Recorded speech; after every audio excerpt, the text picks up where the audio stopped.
Me and my wife were just at the Great Barn, and the bartender looked like Lenny Kravitz. Really good looking guy, in shape, built, and we were getting ready to leave. There's about 100 people that are inside of that place, and he comes up to me and says, "Hey, you want a free beer?" I'm like, "We're getting ready to leave, but thanks for the offer, appreciate it." And he left, and I felt bad, like not accepting it because there's 100 people in here, and he comes up to me, asks just me if I want a free beer. It's an honor. And then so then I went and bought this shirt, the Great Barn. They play live music there. I just uploaded a video from it, and I said, "Can I take you up on that offer with a rain check?" He's like, "Yeah, man. What's your name?" "Robin." "My name's Ian." "Ian." Oh man, what coincidence, Ian? A gift from God. Imagery in this that I noticed from NASA's photo that has blown me away about this.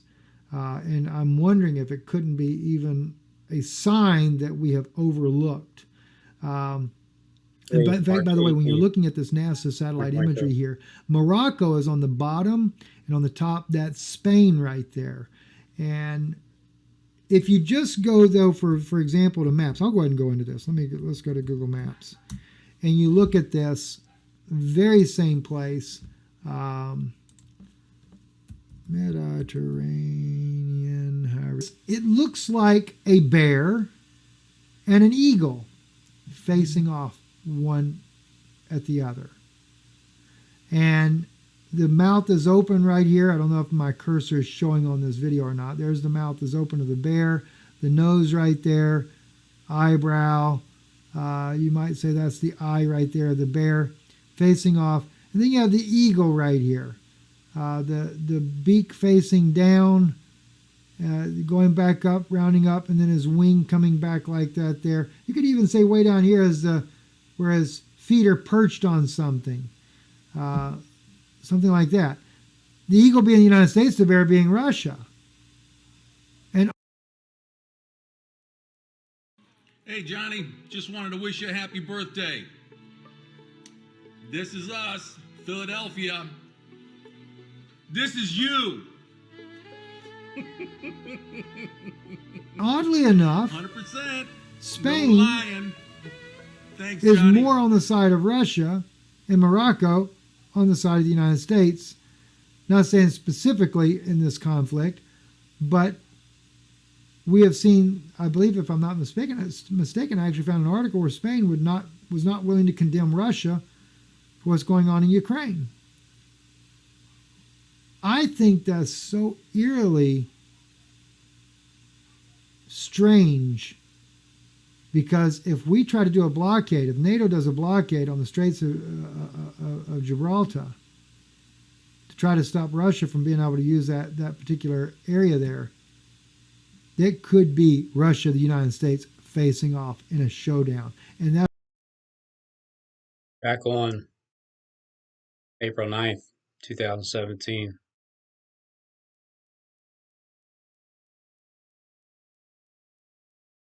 The main point is this: America will be bombed most likely by Russia. you go down to Panama, and we've got, of course, the canal down there. China owns the Panama Canal now, or owns the lease of the Panama Canal. The Clinton administration sold the Panama Canal to them. If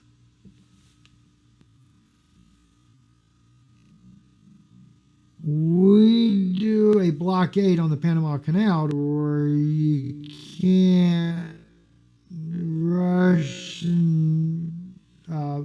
ships can't go Russia. back and forth to access between the Atlantic and Pacific Oceans,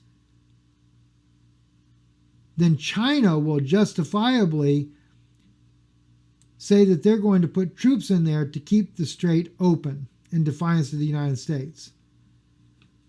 And I'm going to be asking about that. I'll be going into some meetings here before too long. I'm going to see if I can find out, because China already has troops in Canada, and we've been told that there's enough troops that they have there to launch an invasion here on the United States. A blockade on the Panama Canal to where you can't, Russian ships can't go back and forth to access between the Atlantic and Pacific Oceans, then China will justifiably say that they're going to put troops in there to keep the strait open in defiance of the United States. And I'm going to be asking about that. I'll be going into some meetings here before too long. I'm going to see if I can find out, because China already has troops in Canada, and we've been told that there's enough troops that they have there to launch an invasion here on the United States. Almost 5 But years they've ago. been wanting to get troops in Mexico to hit us from the south as well. And we know that there has been intel coming out that Russia has asked China for China's help in the event that they end up in a war with the United States. And they have offered to do exactly that. Interesting.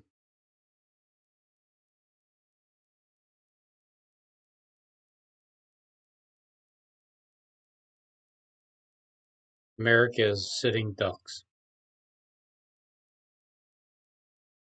We're sitting ducks. All right, so let's start with this. March 17th, 2022. Today's March 18th, 2022. Got the Clex video. I wish you a happy birthday. This is us, Philadelphia. Philadelphia. My video later on. 17th. And Judas followed Jesus for about 3 years during his public ministry. Hello, hey there. Welcome to Bible Study with Angela. Thank you so much for popping on over and checking out this video. For two different types of love are Philadelphia and agape. And This is us, Philadelphia. And then today, March 18th, 2022. Right. 5368. Love.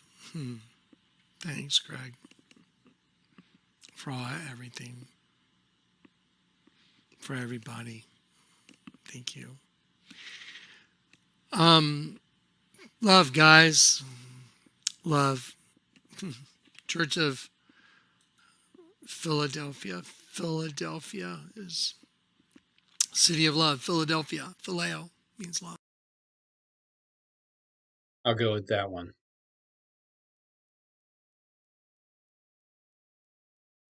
His message that he's been giving to these kings and to the people of Judah down through the years, that they need to submit to the discipline that God is bringing to bear against them. They need to quit entertaining these silly ideas that they can resist the Babylonians, because by so doing, they are resisting the very purposes of God himself to discipline these people. So that is Jeremiah's tireless message. He brings it with tears. He's called the weeping prophet. But this is his constant refrain, is that the Babylonians are going to be used by God to discipline these people, and that And they kind of broke my heart a little bit today in a good way. for another year or two, and then he's actually assassinated as well. Jeremiah was given the option. He had been in prison, a governor, so there's no more about the rest of his days in Babylon. Before his face, and then his eyes were put out, so the last thing he ever saw for the rest of his life, the last vision, the last image that he ever could reflect on, was the sight of his own sons being executed. He was hauled off to live out the rest of his days in Babylon, a blind and, of course, completely humiliated king. And Jerusalem itself was put under a governor, so there's no more king now in Jerusalem, but rather a governor named Gedaliah who rules for another year or two, and then he's actually assassinated as well. Jeremiah was given the option. He had been in prison for those last 2 years. The Babylonians knew who he was. He was a famous guy, and they gave him the option. Jeremiah, who was viewed more or less as a hero from the Babylonian point of view, was told, you can come with us back to Babylon. We'll take nice care of you. You'll have a nice flat screen TV. Blu-ray, the whole deal. You can come with us to Babylon, or if you wish, you can stay here in Jerusalem. It's your call. Jeremiah elects to stay in Jerusalem. The only people staying in Jerusalem were the very poorest of the land, who are being left as kind of tenant farmers, you might say, to till the land on behalf of Nebuchadnezzar and to work out a living under those circumstances. And Jeremiah prefers to stay there in Jerusalem. It was almost like the Lord told me, this is your thank you for doing what you did from beginning to end. And he supernaturally proved that to me by using you for doing what you did from beginning to end. And he supernaturally proved that to me by using this little video I'm going to show you. It's a 30-minute video that Eli did, but little did Eli know that this video would reach back 22 years. And for some 20 years or so, Jeremiah has been preaching to the Jewish people a message of deep repentance, saying to them that even though they may be externally conforming to the standards of God's law, their hearts are not coming along. They're simply doing on an external basis what worship requires, but they are in their hearts fundamentally pagan. And they're still chasing after the gods of the world. And that all started way back with Manasseh, that wicked king who, although he eventually repented, had put the train in motion, leading these people away from the worship of the true God. So for Notice how I said Jeremiah and Manasseh in the same sentence. Jeremiah was given the option. He had been in prison for those last 2 years. The Babylonians knew who he was. He was a famous guy. And they gave him the option.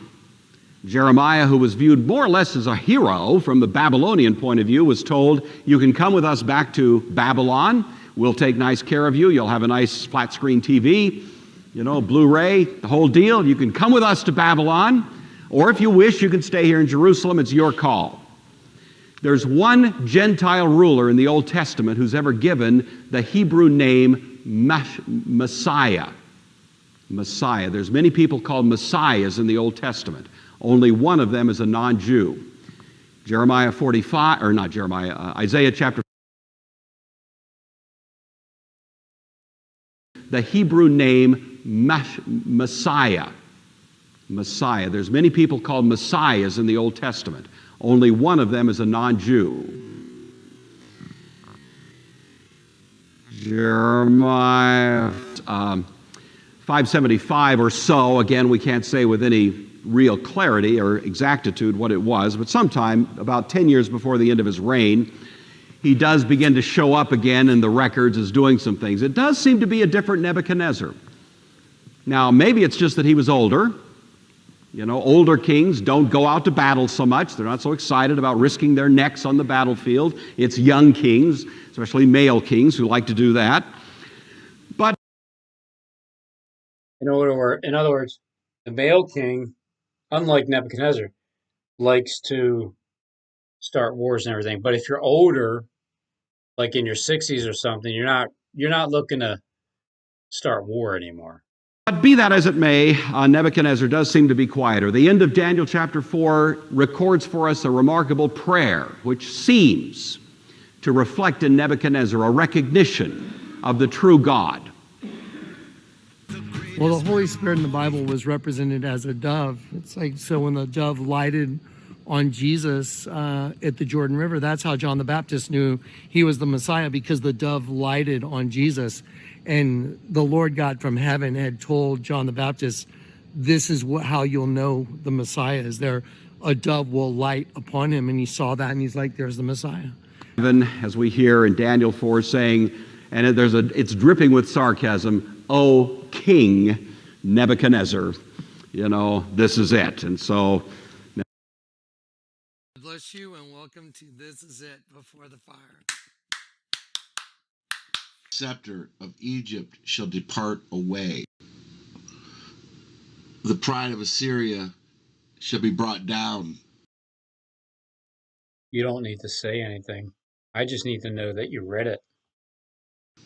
But got a good ad out of it. The pride of Assyria shall be brought down. That's the kings. That was who they were. They were Pharaoh. They were Pharaoh. Record, of course, all is those much more kings. definitive and indicates that this was God actually making a point and driving home to Nebuchadnezzar that in spite of all that he had achieved, by what he thought was his own great abilities, it was all God's doing. Reminds us of Pharaoh. For this very reason I have set you up. Jehoiakim, Belshazzar, and the fall of Babylon. After Nebuchadnezzar, the succeeding kings of Babylon show less brilliance until finally, during the reign of Nabonidus, the last king, empire falls to Cyrus the Persian.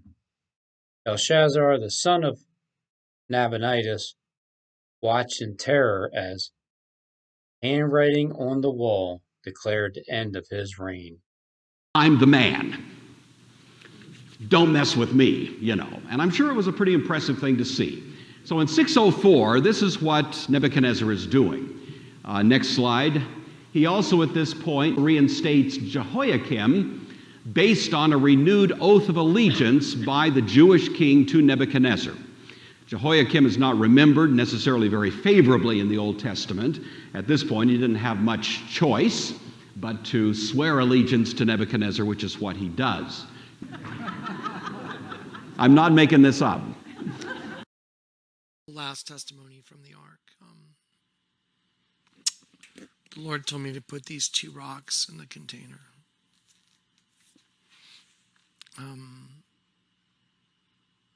Why don't I just play you the video from the ark, and then I'll comment maybe on those rocks. I'd like to see the video myself. I recorded it the other night before I left Houston. 2 thieves, one on each end, looks like Peter and Paul, because just simply because there's a Peter and Paul basilica right here.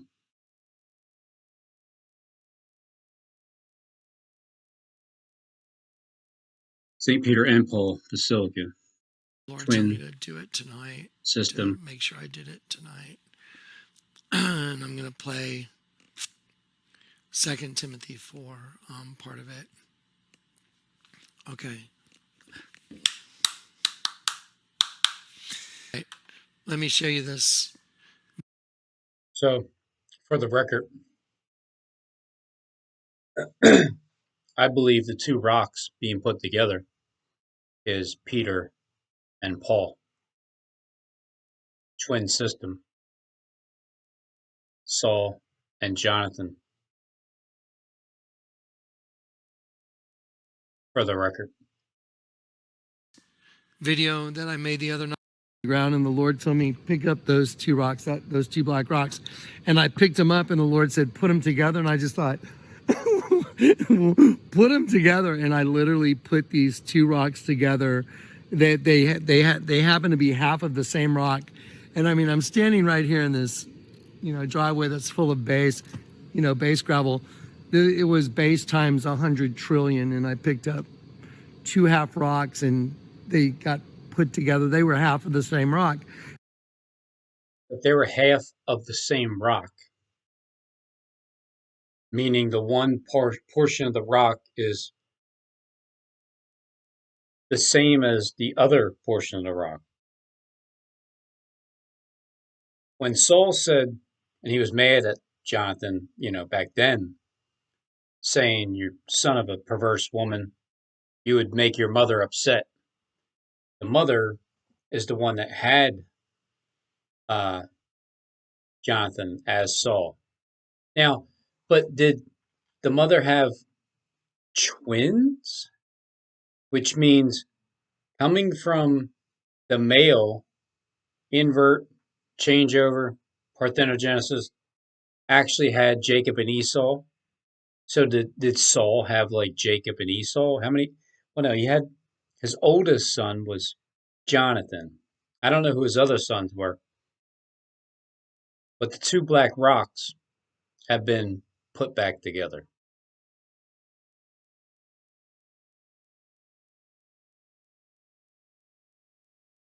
Standing out to get it ready. And these wind blades were standing clear out, no clouds except for way far away. And the one cloud that was there made this rainbow eye. And I looked up with Ryan and Zach. I just started laughing. Anyway, so I've come out here and I've set the containers up to do what the Lord had asked me to do, to put these three rocks in here. And as I came in, so I cleared this stuff. Three rocks. Two black rocks, and then one white rock with three hearts.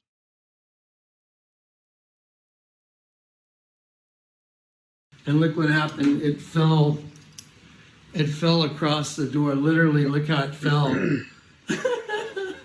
Literally making the door into, like, it divided it basically exactly in half.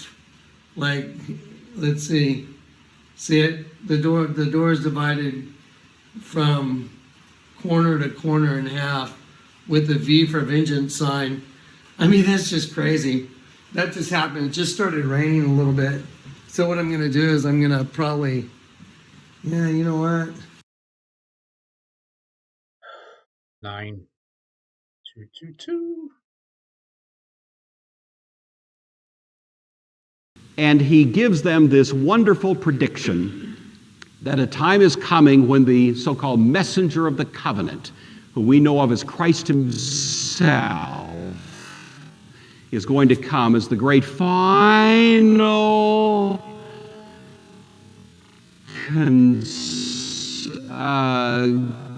consummate expression of God's covenantal guarantees to the people of God. Covenantal guarantees.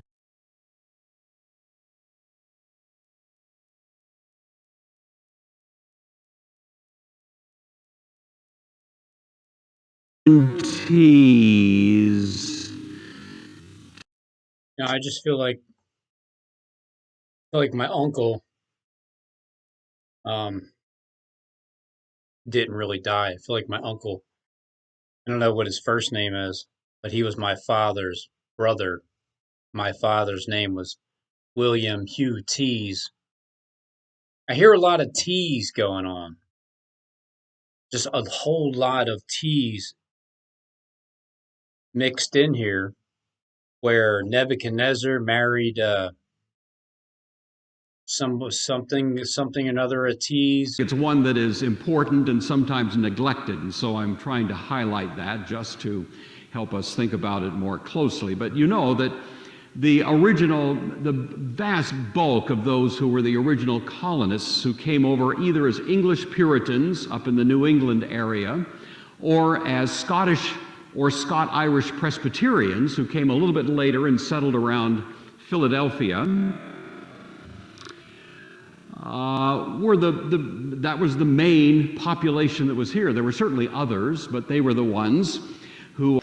And so he was a Presbyterian pastor serving in a church that was about 60 miles away from Philadelphia, a city called Quarryville. Quarryville, cut out of the quarry without and quarry farm. There's a house being built up there, top of the hill. Medes and the Persians, who come down into what is present-day Iran, are people who came in this great migration about then. They settled in a mountain range called the Zagros. Very rocky terrain, kind of rough. It developed in them a sort of rough and rocky kind of personality, I suppose.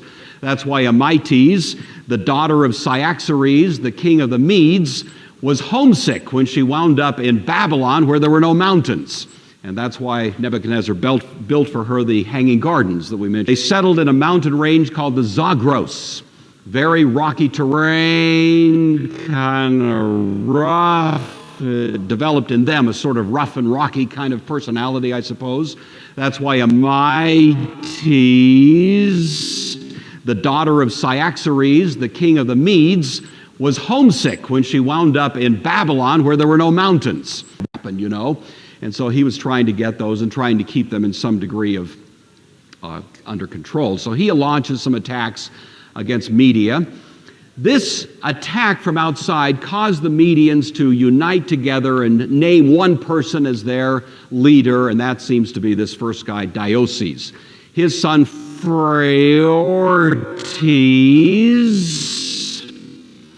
ruled from 675 to 653. He's the son of Diocles. He is the ruler at the time that Ashurbanipal is in Assyria. We've talked about Ashurbanipal before, who continues to raid and attack. And finally, the Medians became so tired of it that they struck back. And in 653, some of you who've been in the class know, we talked about Ashurbanipal's very bad year. Remember that? It was after his 5th year, like in 2022. Pharaoh.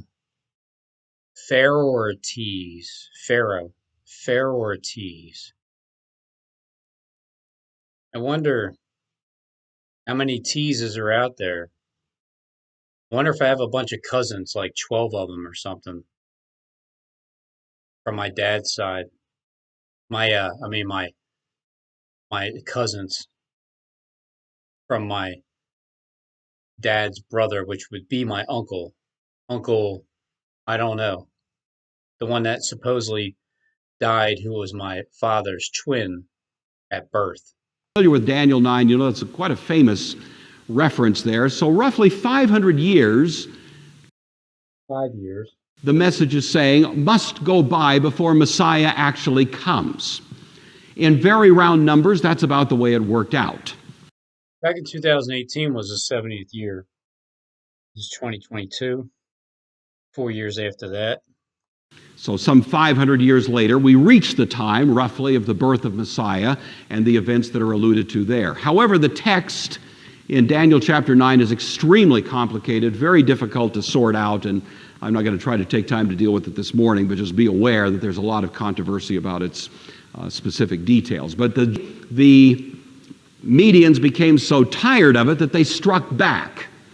And in 653, some of you who've been in the class know, we talked about Ashurbanipal's very bad year. Remember that? This is the year. Phraortes. This is the year. It's like the year of Job, when he just kept getting bad news after bad news after bad news after bad news. But that they struck back. And in 653, some of you who've been in the class know, we talked about Ashurbanipal's very bad year. Remember that? This is the year. Phraortes launched an attack back in 653, and as it turns out, Ashurbanipal had multiple problems on multiple fronts in the same year. So not only did the Medians attack, but the Egyptians revolted, the Syrians, the Phoenicians, the Babylonians. It sounds like they all gang stalked the poor old bunny paws. His entire empire was sort of up for grabs for a while. This is the year that Manasseh, the Jewish king, revolted and was taken off eventually as a prisoner. Manasseh, so that's like the prodigal son, Lucifer. To Assyria. So anyway, what happened is that Phraortes attacked. He was killed himself in the attack, and that left his son Cyaxares, who we've mentioned now before, ruling. But he's only about 19 years old at this time. Wow. It's like my son's age. And he's overwhelmed early on in his rule by an invasion of Scythians. Orcs, remember that? Scythians equals orcs. And they came down, and they just made life miserable for a lot of regions, including Media and some parts of Assyria, and actually elsewhere in the ancient Near East. And this is called the Scythium Interregnum. Yeah, see, when they gang stalk you, they make in which Media life miserable. In history is sort of broken up by the presence of these very barbarian, uncivilized, but violent characters that more or less keep everybody off balance. Treaty on a marriage, in which a lovely princess, the daughter of Cyaxares, Amates, marries the son, crown prince of Nabopolassar, who happens to be Nebuchadnezzar. Princess, the daughter of Cyaxares, Amates, A lot of T's going on. marries the son, crown prince of Nabopolassar, who happens to be Nebuchadnezzar. And so Nebuchadnezzar, a young man, not the ruler yet, has this marriage to Amates. Some of you are catching it, huh? Subtle humor up there, but scant 30 years earlier had been one of the most powerful empires that had ever existed. So this was a remarkable fulfillment of this prophecy given by Nahum some 30 years earlier that predicted these very events. And if you read Nahum, Like 3 years, 30 years, 3 years.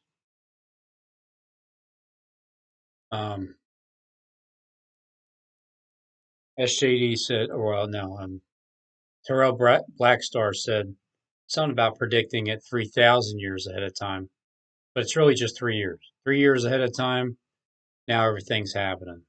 you realize what a remarkably graphic description he gave of this.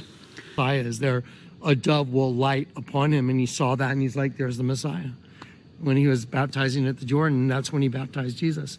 So anyway, I find this fascinating. So I have this black rock and this white rock, and what's odd is in the Bible there is a black rock and a white rock that the high priest used to wear in their breastplate. It was called the ermine and the thummim. Ermine and the thummim. Anyway, and so for the Lord to have me have two rocks that are same as the Old Testament without me even knowing what they represented is pretty staggering. It's pretty mind-boggling. And then later he would reveal what these actually mean. And At the siege, a lot of what you do in a siege is you just wait. And so they're there and they become acquainted and they kind of like each other, these two kings of two neighboring powers. And they think, it'd be a lot better for us to just be friends rather than winding up in a situation a few years from now where we are at each other's throats. So what do you say? Let's form a treaty between the Babylonians and the Medians. And that's exactly what they do. And they decide to base that treaty on a marriage. First of all, there's a set of footprints right here.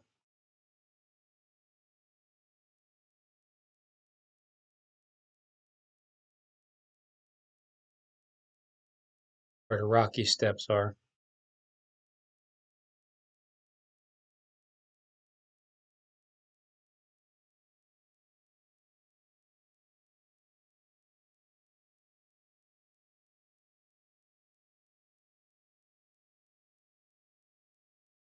These two black rocks.